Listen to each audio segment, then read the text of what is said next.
Olá, aqui é o professor Vítor Araújo e vamos começar a estudar agora medidas e a sua construção.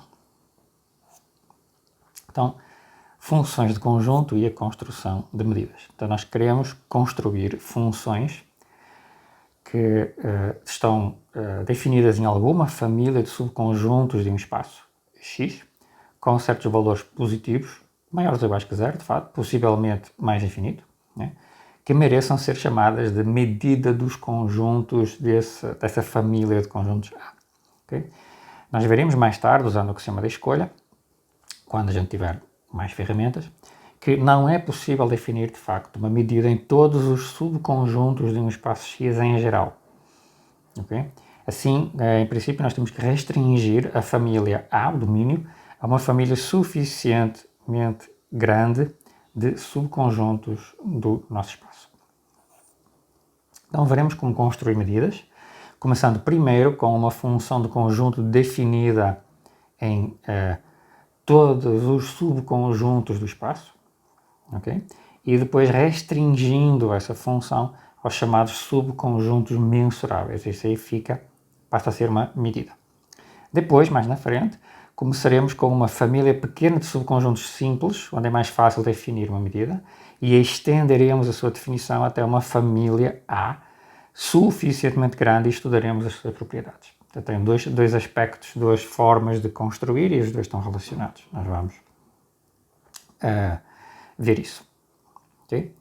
Então, propriedades que a gente quer de uma medida. Então, pensando numa medida como uma generalização da noção de comprimento de um intervalo, ou área de um subconjunto do plano, nós deveremos naturalmente ter que a medida do conjunto vazio é zero, e para quaisquer elementos A e B do domínio da nossa medida, quaisquer conjuntos que sejam medíveis, sejam mensuráveis, nós devemos ter uma aditividade, ou seja, se os conjuntos são disjuntos, então a medida da união de A com B deve ser a medida do A mais a medida do B. Okay? Nestas notações, muitas vezes, vai ser usado muitas vezes a união de conjuntos disjuntos. Nós vamos escrever frequentemente A mais B para denotar a união de conjuntos disjuntos A e B.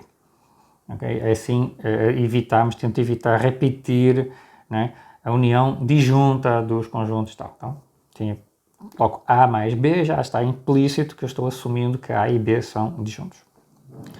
Como nós vamos atribuir uma medida a conjuntos obtidos por limite de vários tipos de construções, porque esta definição de medida tem como objetivo depois, né, construir um integral, e nós sabemos que os integrais são processo limite, e mesmo para medir conjuntos muito gerais, qualquer espaço, na reta, no plano, etc., nós precisamos de tomar aproximações. Então, precisamos de trabalhar de alguma forma com processos limite com essa medida.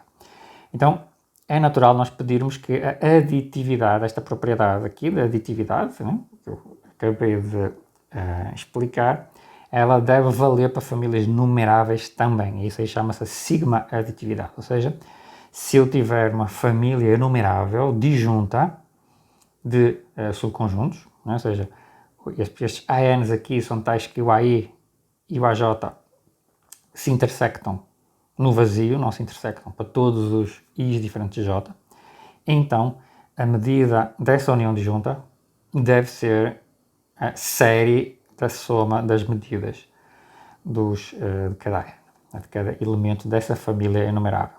Okay? Então, esta sigma aditividade é importante para certos processos limite. Okay? Existe toda uma teoria também para medidas que sejam finitamente aditivas, okay? Que é um conceito que tem aplicação interessante em várias circunstâncias em que não vale a sigma aditividade, mas vale só a aditividade mais fraca, só com um número finito de parcelas. Okay? É um pouquinho mais geral, não vamos estudar isso aqui explicitamente, mas fica só a nota. Okay? Mas a teoria que nós vamos ver aqui, ela se adapta de maneira fácil ao caso finitamente aditivo. Nós precisamos de tomar atenção a certos resultados. O domínio de uma medida, dadas estas propriedades que nós queremos, né, deve ser um conjunto, uma família de conjuntos com certas propriedades específicas. Então, observemos que se um conjunto está contido em outro, né, então o maior, digamos, A está contido em B, então o B deve ser A mais a diferença de B com A, em que este mais significa exatamente que estes dois pedaços são disjuntos, né? A está contido em B, então o A é disjunto de B menos A. Então o B pode ser escrito como A união disjunta com B menos A. Okay?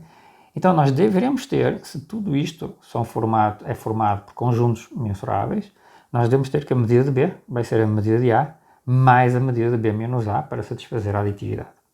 Portanto, se A e B têm medida, então B menos A também deve ter. Okay? Então, juntando estes pedaços, nós queremos que dois conjuntos que têm medida tenham também uma medida para a sua união. Dois conjuntos que tenham medida um contido no outro têm que ter medida para a sua diferença. Então, verifica-se que os axiomas seguintes são suficientes para definir uma medida de subconjuntos de um espaço X adequada para definir uma medida neles. E isto também é importante, eu vou deixar aqui uma nota, é super importante estas ideias também para definir probabilidade. A probabilidade é essencialmente uma medida de tal forma que o espaço inteiro tem medida 1.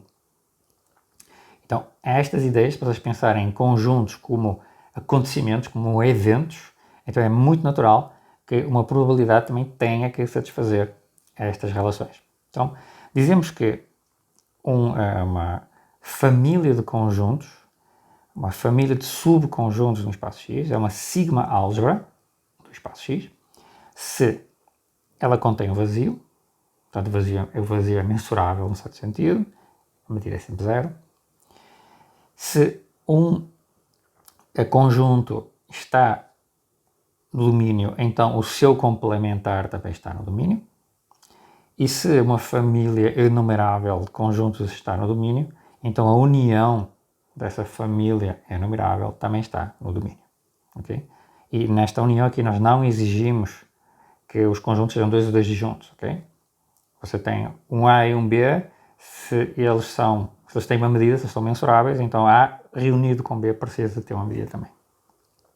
Então, o domínio de uma medida, já está uma aplicação, né, que vai de uma certa família de subconjuntos e associa a cada subconjunto um número, né, maior ou igual que zero, que pode ser infinito, deve ser, então, o domínio de uma medida deve ser uma sigma álgebra. Ok? Onde eu vou usar esta notação aqui para representar o intervalo de zero a mais infinito, incluindo mais, portanto, a reta não negativa estendida. Okay? Porque nós vamos permitir, como caso degenerado, nós vamos permitir que conjuntos possam receber medida infinita. Okay? Isso faz um certo sentido em muitos casos. Okay? E facilita a teoria de fato. Bom, esta ideia de sigma álgebra nos permite também, agora naturalmente, falar da sigma álgebra gerada. Então, dada qualquer família de subconjuntos, que eu anotei por C, qualquer família de subconjuntos, sigma álgebra gerada por essa família, que é escrita como sigma de C, sigma dessa família de conjuntos, é a interseção de todas as sigma álgebras que contêm C. Então, sigma de C é a interseção de todas as sigma álgebras que contêm C. A sigma álgebra gerada por uma família de subconjuntos, ela sempre está bem definida. Porquê? Porque a sigma álgebra P de X, ou seja, a família de todos os subconjuntos de X é naturalmente uma sigma álgebra, é fácil de verificar. Então esta sigma álgebra sempre contém qualquer família de subconjuntos. E portanto esta interseção, esta definição aqui, esta interseção nunca é vazia. Então nós sempre podemos garantir que temos uma sigma álgebra gerada. Tá? Okay? Isso é muito útil, é especialmente útil em certos estudos muito finos, que nós não vamos fazer aqui, mas que se fazem em teoria da probabilidade, quando se estuda, por exemplo, martingales, né, e famílias de sigma álgebras. Então vamos prosseguir isso aqui, porque é um assunto mais específico de probabilidade. Uma sigma álgebra muito importante é a sigma álgebra dos borelianos. Portanto, se o espaço X, eu ainda não disse qual era o espaço aqui é simplesmente um conjunto. Se eu tiver uma topologia nesse espaço, que eu escrevi como ômega, ou seja, uma família de conjuntos chamados abertos que contém o vazio, contém o espaço inteiro, que é fechada por interseções finitas e uniões arbitrárias. As uniões não precisam de ser enumeráveis. Portanto, é uma família, né? De tal forma que se eu pegar em dois abertos, a interseção deles é um aberto, e se eu pegar qualquer família de abertos, a união é então aberto. Essa é uma topologia, né? Uma família de conjuntos que contém o vazio, contém o espaço inteiro, é fechada por interseções finitas e é fechada por uniões arbitrárias. Então, a sigma-álgebra gerada pelos abertos é chamada a sigma-álgebra de Borel desse espaço topológico, que se chama de Borel de X, e os seus elementos são os borelianos de X. Okay? Então, em R, caso particular importante, na reta com a topologia usual, a sigma-álgebra, vamos escrever assim o Bzinho, estilizado, sigma-álgebra B de Borel, é gerada pelos intervalos infinitos semiabertos, né? Ou os semifechados. É um exercício. Também pode ser, vocês podem pensar que ela é gerada pelos intervalos abertos também. Tudo vai dar a mesma sigma-álgebra. Podem verificar. Okay? Então, esta é a sigma-álgebra especial dos borelianos, onde nós gostaríamos de ter definido uma medida. Falaremos agora de medida e medida exterior, que é uma das formas de construir medidas. Então, dizemos que uma função de conjunto, né, definida numa certa sigma-álgebra, é uma medida, se satisfaz o seguinte: o vazio recebe medida nula, medida zero, e vale a sigma-aditividade. Se eu tiver uma família disjunta de elementos de A, então a medida da união disjunta é a série que soma as medidas de cada elemento. Tá? Então, isto é a definição de medida, definição axiomática de medida. A medida é uma função de conjunto que satisfaz as propriedades. Mais adiante, vamos enfraquecer e generalizar um pouquinho estas noções. Veremos uma definição aparentemente um pouco mais geral de uma função com estas características numa classe menor de conjuntos, que será um semianel. Mas tudo isso é equivalente porque uma medida definida num semianel pode ser estendida para uma medida numa sigma-álgebra de maneira essencialmente única. Veremos isso mais adiante, ok? Mas uma medida, em princípio, está definida numa sigma-álgebra. Medidas exteriores. Agora vamos começar a construir ferramentas para facilmente nós podermos obter medidas. Vamos fazer uma espécie de uma máquina, um processo para obter medidas e depois nós veremos como usar essas medidas, né? Em próximos vídeos, por exemplo, para definir os integrais, né? E para depois integral de Lebesgue, né? E depois trabalharmos com a integração. Então, muitos autores definem medida com requisitos um bocadinho mais fracos. Dizemos que uma função, vamos pôr aqui um M estrelinha, uma função que está definida em todos os subconjuntos do espaço, ou seja, em todas as partes, com valores não negativos e possivelmente infinito, é uma medida exterior. Okay? É importante notar que neste caso ela está definida em todos os subconjuntos. É chamada medida exterior se o vazio recebe medida exterior nula, é monótona, ou seja, se A está contido em B, então a medida exterior de A é menor ou igual que a medida exterior de B, e é subaditiva se AN é uma família enumerável de subconjuntos, então a medida da sua união, a medida exterior da sua união, é menor ou igual que a série das medidas de cada um dos conjuntos. Okay? Medida exterior. Eu essencialmente vou tentar manter o hábito de denotar as medidas exteriores com estrelinha. Okay? Vamos ver que nós podemos dar exemplos de medidas exteriores mesmo em espaços abstratos. Por exemplo, a medida de contagem.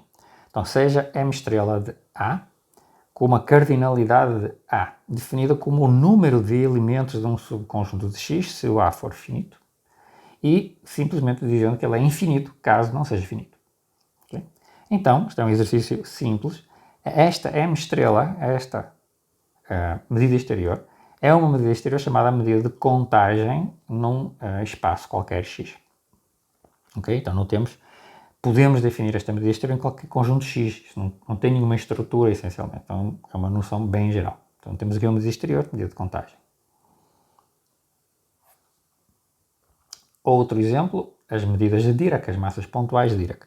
Outro exemplo simples, então, é a massa pontual delta P de Dirac no ponto P em X, onde X é qualquer espaço. não vazio, claro, para ter pelo menos um ponto. Definimos, então, ΔP de qualquer subconjunto A como sendo 1 se o P está contido no conjunto A e 0 se o P não está contido no conjunto A. É fácil verificar, é um exercício, que todas as propriedades de medida exterior e também todas as propriedades de medida em todos os subconjuntos do espaço X. Então, novamente, podemos definir esta medida exterior em qualquer conjunto X. Ok? Um exemplo bem simples. Tá? Qualquer subconjunto A, nós damos medida 1 se ela contém um ponto P e medida 0 se não contém um ponto P. E isso define uma medida exterior em todos os subconjuntos do espaço. Inclusive define até uma medida. Construção de medidas exteriores. Uma máquina. Agora vamos enunciar um resultado que nos dá uma máquina para construir medidas exteriores. Pré-medidas e medidas exteriores. Então, uma maneira geral de obter exemplos é considerar uma família de subconjuntos C e uma pré-medida. Uma pré-medida, que eu vou denotar como tal, que é uma função que a cada conjunto dessa família de subconjuntos C dá um número não negativo, que pode ser infinito. Okay? Este tal satisfaz apenas o seguinte: o vazio é elevado no zero. Okay? Então, assumimos sempre que o vazio está aqui no domínio da tal, portanto, a nossa família de conjuntos sempre contém o vazio. Então, simplesmente assumo que o vazio recebe uma pré-medida zero.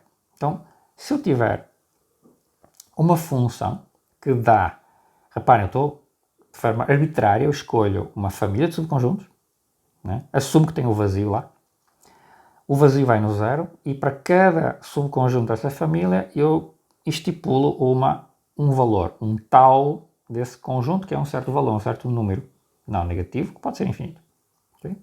Então, isso é uma pré-medida.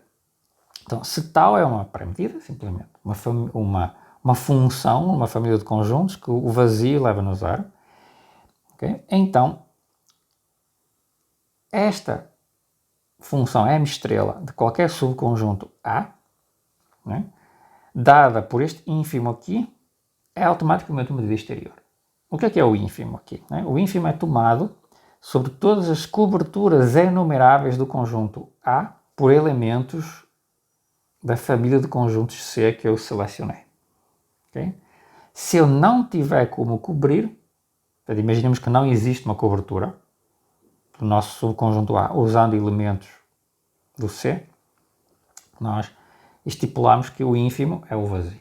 É mais infinito. Okay? Se eu não tiver uma cobertura, esta M estrela de A é mais infinito automaticamente. Se eu tiver uma cobertura, o que é que eu faço? Eu vou olhar para a soma, né, para a série dos taus de CI, para CIs que são coberturas do A, okay? Então tem uma cobertura enumerável, eu somo os taus de CI, não é? As pré-medidas de cada CI, para todas as possíveis coberturas do conjunto A e tomo o ínfimo de todas essas possíveis somas. Okay? Isto dá uma função de conjunto que está definida em todos os subconjuntos do espaço, M estrela de A, okay? Que tem valores, claro, não negativos e que pode ser mais infinito. Okay? Verifica-se que isto de fato é uma medida exterior. Tá? Então isto é uma forma bem geral de gerar uma medida exterior de forma automática. Okay?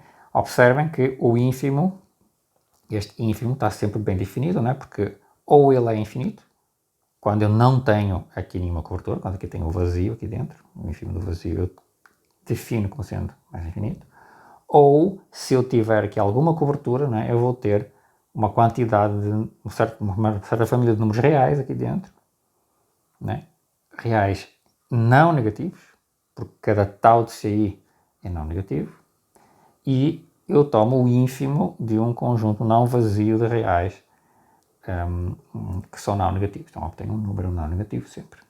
Okay? Está sempre bem definido. Obtenho um número real. Okay? Então temos aqui uma forma, uma máquina para construir medidas exteriores. Veremos porque é que isto funciona e depois veremos também, é uma questão importante, é como eu posso entender, como é que eu posso especificar medidas. Eu quero que certos conjuntos sejam, por exemplo, eu quero uma medida que meça conjuntos fechados. Posso garantir isso? Posso garantir que todos os fechados vão ser mensuráveis e vão ter uma medida razoável? Será que eu posso controlar usando tal? Imaginemos que eu especifico o tal para certos conjuntos abertos. Posso garantir que M estrela desses mesmos conjuntos abertos tem uma medida que coincide com a tal deles? Então, esse tipo de coisas vai ser estudado. Okay? Então, como é que nós provamos este resultado, né? Esta proposição? Okay? Primeiro, este método de construir vai se chamar o método primeiro, método 1. A M estrela é obtida a partir da pré-medida tal pelo método primeiro. Observemos que, por definição, obviamente, a M estrela de A é um número maior ou igual que zero e no máximo infinito. Né? Pode ser infinito. Então, está claro. É óbvio que a M estrela do vazio é zero, né? Porque a única cobertura do vazio é o vazio. Tá? Então, o tal é sempre zero. A monotonia automática. Se eu tiver A2 contendo A1, se eu tiver um conjunto A2 que contém conjunto A1, então é claro que uma cobertura do A2 também é uma cobertura do A1, uma cobertura enumerável, por elementos do meu conjunto C, uma cobertura do conjunto maior também é uma cobertura do conjunto menor. Okay? Logo, né, a soma que aparece na definição do ínfimo para calcular o M estrela do A2 é certamente maior ou igual que a soma que aparece na definição do ínfimo para calcular o M estrela do A1, porque todas as coberturas do A2 são também coberturas do A1. Okay? Então, o ínfimo calculado para o A1 vai ter mais coberturas, portanto, o ínfimo dele poderá ser menor ou igual. Então, automaticamente, se A1 está contido em A2, M estrela de A1 é menor ou igual que M estrela do A2 e temos a monotonia provada. A subaditividade também é relativamente simples. Temos que só pensar em dois casos. Temos uma família de subconjuntos. Okay? E se a soma das medidas exteriores da M estrela de cada AI, se a soma disso, se a série divergir, se a série for infinito, reparem que isto aqui é uma série de termos não negativos. Okay? Então, isto aqui pode sempre ser arrumado com uma sequência, uma série, uma sequência de somas finitas monotonamente crescente. Então, uma das opções é eu ter mais infinito. Se ela diverge, é mais infinito. Okay? Então, se esta série diverge, então automaticamente esta desigualdade é verdade. Seja qual for, seja o que aparecer daqui, né? Isto aqui vai ser mais infinito, isto aqui é sempre verdadeiro. Trivial. Então, se a soma das M estrelas de AI série for infinita, se ela divergir, automaticamente a subaditividade está obtida. Né? Então, vamos supor que a série dos M estrelas de AI é finita. Okay? Se ela é finita, se esta série é finita, significa que cada M estrela de AI é finito. Ou seja, se ela é finito, aquele ínfimo é finito, portanto eu posso arrumar uma cobertura que vai aproximar a M estrela do AI por cima. Neste sentido, para cada epsilon fixado, para cada i, nós podemos escolher uma certa cobertura do AI por elementos de C, de tal forma que a soma dos taus de cada elemento de cobertura, uma cobertura enumerável, a soma dos taus é majorada por M estrela de AI mais, digamos, epsilon sobre 2 elevado a i. Isto é por definição de ínfimo. Tá? M estrela de AI é o ínfimo daquelas somas sobre todas as coberturas. Eu estou assumindo que ela é finita, então posso escolher uma cobertura que vai aproximar por cima, né, o M estrela de AI. Neste sentido. Então, se escrevermos então esta família de subconjuntos, conjunto de todas as famílias de coberturas de cada AI, com uma certa sequência, então eu posso agora pegar na família de todos os subconjuntos que eu usei para cobrir os AIs e eu tenho o que tenho uma família enumerável, tenho uma família enumerável para cada AI e tenho uma quantidade enumerável de AIs. Então no final eu vou ter uma família enumerável de conjuntos, eu posso escrever tudo isso como uma sequência, e portanto a M estrela da união dos ANs, né, vai ser menor ou igual, vai ser o ínfimo dos taus de todas as coberturas, né, das séries dos taus de todas as coberturas, então em particular vai ser menor ou igual que a soma dos taus desta sequência, que eu chamei de DK. Okay? Mas a soma de tau DK, né, é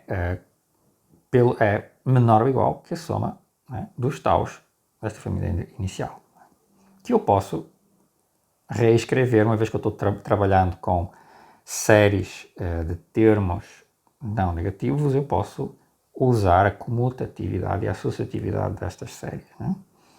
Então eu posso escrever com esta soma dupla, somando primeiro em J e depois em I, portanto somando para cada elemento da cobertura de cada I, depois somando para cada I, e eu sei que esta soma interna é o M estrela de AI mais, é no máximo M estrela de AI mais epsilon sobre 2 elevado a I. Né?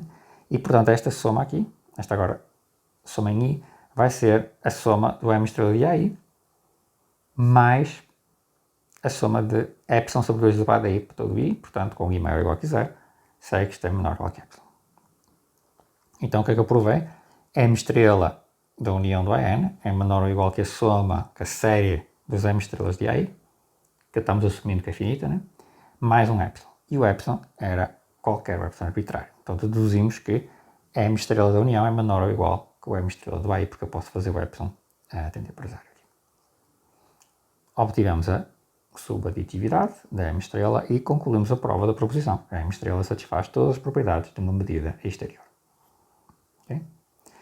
Em seguida, veremos exemplos destas construções, a medida exterior de Lebesgue, né, e as medidas exteriores de Lebesgue-Stieltjes na reta. Certo? Então, podemos obter uma medida exterior x em x a reta, sendo x a reta, partindo da classe C, dada pelos intervalos limitados, que podem ser abertos, fechados, semi-abertos, etc. E esta função, esta pré-medida, que é um intervalo AB, associa B menos A, o número B menos A, que é o comprimento do intervalo. Né? E isto aqui é independentemente dos extremos, ou seja, eu associo o mesmo número, quer eu esteja com um intervalo semi-aberto deste tipo, AB fechado no A, aberto no B, AB aberto no A, fechado no B, ou AB fechado. Okay? Portanto, esta é uma extensão da noção de comprimento de um intervalo na reta, designa-se por medida exterior de Lebesgue, que nós vamos escrever lambda estrela. Então, eu peguei uma função que dá o comprimento em qualquer intervalo na reta, uso isso como uma pré-medida, aplico a proposição e obtenho a medida exterior de Lebesgue. Okay? Então, a pergunta é, por exemplo, será que o L estrela no intervalo AB de fato é o comprimento do intervalo? Depois deste processo todo eu mantenho a função de conjunto original. Não é difícil ver que vale isso, de facto, né? Nós veremos que isto é um resultado mais geral quando estudarmos as relações entre a medida exterior gerada por uma pré-medida e a pré-medida. Okay? Isto depois vai ser objeto de um estudo de teoria. Okay? Outro exemplo é a medida de Lebesgue-Stieltjes na reta.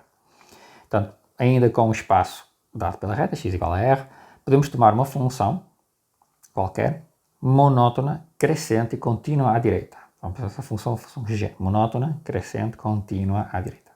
Junto com a classe C dos intervalos limitados, fechados à direita e abertos à esquerda. Então, vamos agora, este é o nosso C. E vamos definir a pré-medida, que é o intervalo AB, aberto em A, fechado em B, associamos o valor g de B menos g de A. Ok? Então reparem que se eu começar com g de x igual a x, né, eu vou obter o mesmo lambda da estrela que eu obtive no exemplo anterior. Dá exatamente a mesma coisa. Observemos também que temos muita liberdade de escolha. Ou seja, eu posso escolher agora qualquer função monótona crescente, contínua à direita, colocar no lugar de g e definir uma medida exterior. Então há muitas medidas aqui na reta. medidas exteriores por enquanto. Tá? Veremos mais adiante que todas as medidas na reta podem ser vistas como as medidas de Lebesgue-Stieltjes num certo sentido, alargando adequadamente a classe de funções G nesta construção. Se eu generalizar um pouquinho as possíveis funções G que eu posso escolher aqui, eu obtenho todas as possíveis medidas na reta via esta construção de Lebesgue-Stieltjes. Okay? E uma outra coisa é que as medidas exteriores sempre podem ser construídas via pré-medidas. Okay? Nós podemos sempre construí-las via pré-medidas. Então, se M' for uma medida exterior, então a M' é obtida pelo método primeiro, aplicado à pré-medida tau, definida na classe de todos os subconjuntos, por tau igual a M'. Então, se eu começar com uma medida exterior e aplicar o método 1 à própria medida exterior, eu fico na mesma. Tá? Então, toda a medida exterior é uma pré-medida definida em C.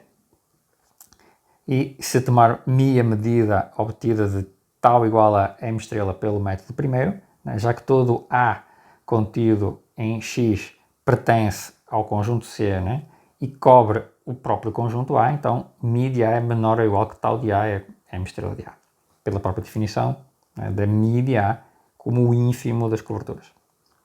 Por outro lado, se uma família dos nossos subconjuntos cobre A, né, então a soma dos tau de CI, que é a soma de M' de CI, né, porque M' é uma medida exterior, isto é maior ou igual que M' da união, propriedades da medida exterior, e a união aqui é uma cobertura, portanto isto é maior ou igual, é uma família de conjuntos, né, que contém o A.